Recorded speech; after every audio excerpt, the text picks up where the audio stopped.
আহমেদাবাদে মর্মান্তিক প্লেন দুর্ঘটনার রেশ কাটার আগেই ফের অঘটন। পাইলট সহ 7 যাত্রী নিয়ে উত্তরাখণ্ডের গৌরীকুণ্ডের জঙ্গলে ভেঙে পড়ল একটি চপার। দুর্ঘটনাগ্রস্ত চপারটি কেদারনাথ ধাম থেকে যাত্রীদের নিয়ে গুপ্ত কাশিতে ফিরছিল বলে জানা গিয়েছে। চপারটি আরিয়ান এভিয়েশনের বলে জানা গিয়েছে। দুর্ঘটনার পরই চারধাম যাত্রায় হেলিকপ্টার সার্ভিস বন্ধ করে দেওয়া হয়েছে। পরবর্তী নির্দেশ না আসা পর্যন্ত সিদ্ধান্ত কার্যকর থাকবে বলে জানা গেছে। চারধাম যাত্রায় এই চপার সার্ভিস বন্ধের সিদ্ধান্ত নিয়েছে Uttarakhand civil aviation development authority ও director general of civil aviation.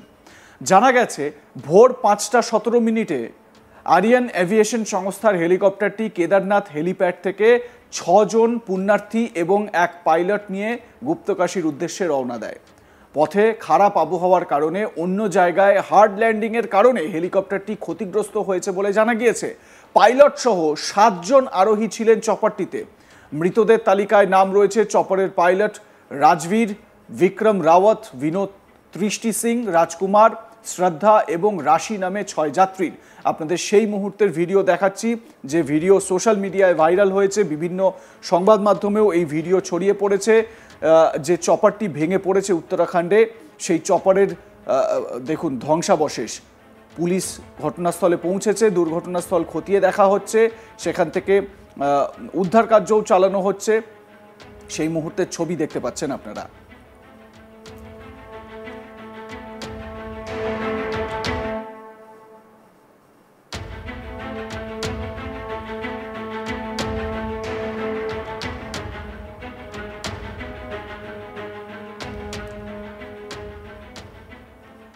এই দুর্ঘটনার নেপথ্যে খারাপ আবহাওয়াকেই দায়ী করা হয়েছে। জানা গিয়েছে ঘন কুয়াশা এবং তীব্র বাতাসের কারণে হেলিকপ্টারটি পথ হারিয়ে ফেলে। এরপর হেলিকপ্টারটির সঙ্গে যোগাযোগ বিচ্ছিন্ন হয়ে যায়। পরে গৌরীকুণ্ডের জঙ্গলে এটি ভেঙে পড়েছে বলে জানা গেছে।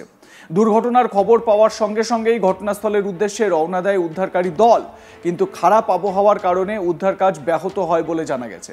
এদিকে দুর্ঘটনার পরই এক্স হ্যান্ডেলে টুইট করেন উত্তরাখণ্ডের মুখ্যমন্ত্রী পুষ্কর সিং ধামি। তিনি পোস্ট করেছেন, রুদ্রপ্রয়াগ জেলায় হেলিকপ্টার দুর্ঘটনার খবর অত্যন্ত দুঃখজনক। এসডিআরএফ, স্থানীয় প্রশাসন এবং অন্যান্য উদ্ধারকারী দল ত্রাণ ও উদ্ধার কাজে নিয়োজিত রয়েছে। আমি সকল যাত্রীর নিরাপত্তার জন্য বাবা কেদারের কাছে প্রার্থনা করছি। পুষ্কর সিং ধামির সোশ্যাল মিডিয়া পোস্ট দেখতে পাচ্ছেন। রুদ্রপ্রয়াগ জেলায় হেলিকপ্টার দুর্ঘটনার খবর অত্যন্ত দুঃখজনক। এসডিআরএফ, স্থানীয় প্রশাসন এবং অন্যান্য উদ্ধারকারী দল ত্রাণ ও উদ্ধার কাজে নিয়োজিত রয়েছে। আমি সকল যাত্রীর নিরাপত্তার জন্য বাবা কেদারের কাছে প্রার্থনা করছি।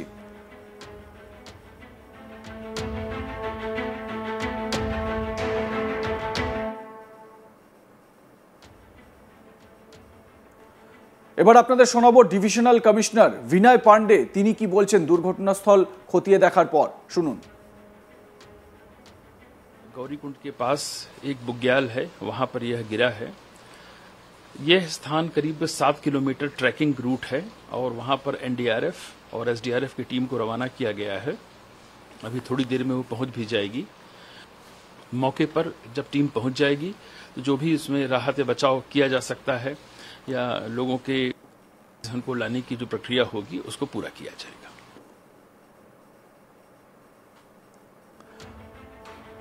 আমরা কথা বলেছিলাম আধিকারিক রাহুল চৌবের সঙ্গে, তিনি কি বলছেন শুনুন।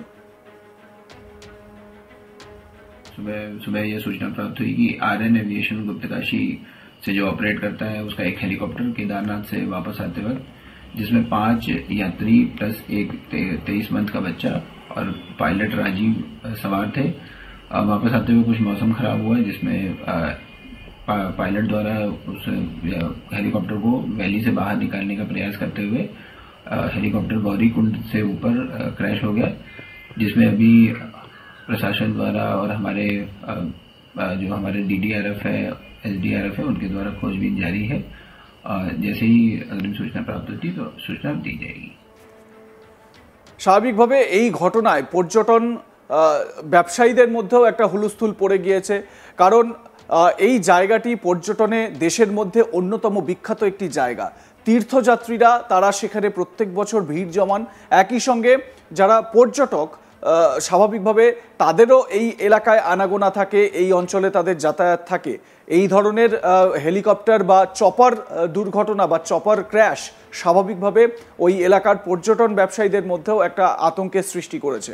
ব্রিজেশ সতী নামে স্থানীয় এক পর্যটন ব্যবসায়ী কি বলছেন শোনাবো আপনাদের। तो यह पहला अवसर है कि जब इतने बड़े स्तर पर लगातार हेली दुर्घटनाएं की घटनाएं हो रही हैं। हमने लगातार इसको लेकर सवाल उठाए भी हैं, क्योंकि हेली कंपनियों पर किसी भी तरह की कोई नकेल नहीं है, न कोई ऐसी नियमावली है। संख्या से अधिक, क्षमता से अधिक यात्रियों को ये लेके जा रहे हैं। आज की दुर्घटना में भी ये बात सामने आई है कि पायलट सहित 6 लोग उसमें सवार थे, तो भार अधिक था। इसके अलावा सारी हेली जितने भी ये ऑपरेटर्स हैं, ये सारे सिंगल इंजन के हैं। तो निश्चित रूप से जिस तरह की ये नियमों की, मानकों की अनदेखी करके ये हेली ऑपरेटर्स सेवाएं दे रहे हैं, उसी का नतीजा ये है। और जरूरी इस बात की है कि सरकार को यात्रियों की सुरक्षा को लेकर ठोस कदम उठाने होंगे। এ বিষয়ে উত্তরাখণ্ডের এডিজি আইন শৃঙ্খলা ডক্টর ভি মুরুগেশন বলেন, গৌরীকুণ্ডে নিখোঁজ হওয়া হেলিকপ্টারটি দুর্ঘটনাগ্রস্ত হয়েছে। হেলিকপ্টারটিতে মোট 6 জন যাত্রী ছিলেন। উদ্ধার কাজ চলছে। প্রসঙ্গত, কয়েকদিন আগেই কেদারনাথে তীর্থযাত্রীদের নিয়ে একটি হেলিকপ্টার যান্ত্রিক ত্রুটির কারণে হাইওয়েতে অবতরণ করতে বাধ্য হয়। সেই ভিডিও সোশ্যাল মিডিয়ায় ব্যাপক ভাইরালও হয়। এই ঘটনার পর ডিজিসিএ গুরুতর নিরাপত্তা ত্রুটির বিষয়ে ব্যবস্থা নেয়। প্রসঙ্গত, রবিবার 15 জুন হেলিকপ্টার দুর্ঘটনাটি চারধাম যাত্রা শুরু হওয়ার পর থেকে 5ম হেলিকপ্টার দুর্ঘটনা। এর আগেও কেদারনাথ হেলিপ্যাডের কাছে একটি হেলিকপ্টারের জরুরি অবতরণ ঘটেছিল, যেখানে 2 এইমস চিকিৎসক এবং পাইলট অল্পের জন্য প্রাণে রক্ষা পেয়েছিলেন। তবে এবার আর রক্ষা পেলেন না তীর্থযাত্রীরা। প্রশাসন এই ঘটনার পূর্ণাঙ্গ তদন্তের নির্দেশ দিয়েছে। আপনারা দেখতেই পাচ্ছেন যে ছবিটা এই মুহূর্তে আমরা স্ক্রিনে দেখাচ্ছি, যখন স্পটে দুর্ঘটনাটা হয় গৌরীকুণ্ডের একটি জঙ্গলে, দেখুন কিভাবে আগুন লেগে যায় চপারটিতে। স্বাভাবিকভাবে এই দুর্ঘটনা থেকে প্রাণে বাঁচার আর কোনো সম্ভাবনাই থাকে না। উত্তরাখণ্ডের এই অঞ্চলে পাহাড়ি এলাকা এবং স্বাভাবিকভাবে আবহাওয়া কিন্তু এখানে প্রতিকূল, এবং সেই কারণে স্বাভাবিকভাবেই কিন্তু একটা প্রশ্ন ওঠে যে তাহলে কি আবহাওয়ার পরিস্থিতির দিকে নজর রাখা হয়নি। আপনাদের শোনাবো ডিভিশনাল কমিশনারের বক্তব্য আরো একবার। गौरीकुंड के पास एक बुग्याल है, वहां पर यह गिरा है। यह स्थान करीब 7 किलोमीटर ट्रैकिंग रूट है और वहां पर एनडीआरएफ और एसडीआरएफ की टीम को रवाना किया गया है। अभी थोड़ी देर में वो पहुंच भी जाएगी। मौके पर जब टीम पहुंच जाएगी तो जो भी इसमें राहत बचाव किया जा सकता है। লাইক, কমেন্ট, শেয়ার করতে ভুলবেন না। দেখতে থাকুন আজ তাক বাংলা। সাবস্ক্রাইব করুন আমাদের ইউটিউব চ্যানেলটি, বেল আইকন প্রেস করুন নোটিফিকেশন পেতে।